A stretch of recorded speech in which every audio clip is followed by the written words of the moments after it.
Ada seorang manusia, sebut saja namanya A. A yang baru lulus sekolah butuh sepeda motor untuk mencari pekerjaan.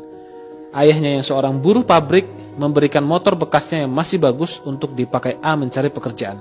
Di sini A masih sangat murni, masih bebas dari utang dan cicilan. Setelah diterima kerja, motor ayahnya dijual untuk dijadikan DP membeli motor baru dengan cicilan 5 tahun. Tujuannya agar terlihat lebih keren karena A sudah punya pekerjaan. 5 tahun bekerja, gaji A bertambah.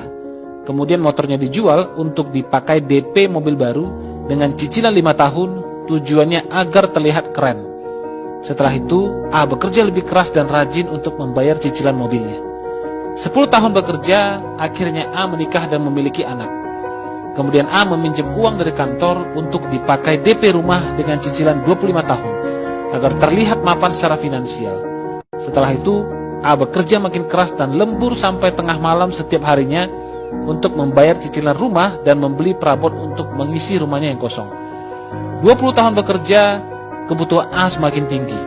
Anaknya yang sudah dewasa butuh kendaraan untuk kuliah dan akhirnya A meminjam lagi dari kantor untuk membeli mobil untuk anaknya dan membayar dengan sistem cicilan. Setelah 30 tahun bekerja keras, semua cicilannya belum juga lunas. Akhirnya A tetap bekerja keras untuk membayar cicilannya dan tanpa disadari usianya sudah 60 tahun saat itu.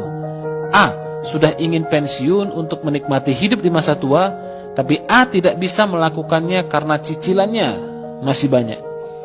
Kemudian A meninggal dan utang cicilannya diwariskan pada anak-anaknya. Sampai di sini coba renungkan. Berapa banyak waktu yang A habiskan untuk membayar cicilan yang seperti tak ada ujungnya. Selesai cicilan lama, muncul lagi cicilan yang baru. Begitulah manusia.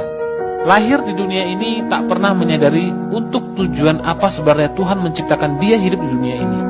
Apakah tujuan manusia hidup hanya untuk membayar cicilan seumur hidupnya? Bukan. Manusia diciptakan di dunia ini untuk menikmati dunia ini dengan bahagia dan bebas. Bukan terikat pada pekerjaan dan utang yang tak ada ujungnya. Sebab itu, yuk jauhi cicilan. Yuk jauhi utang. Hiduplah sesuai kemampuan, bukan hidup karena keinginan. Yuk, hiduplah dengan bahagia.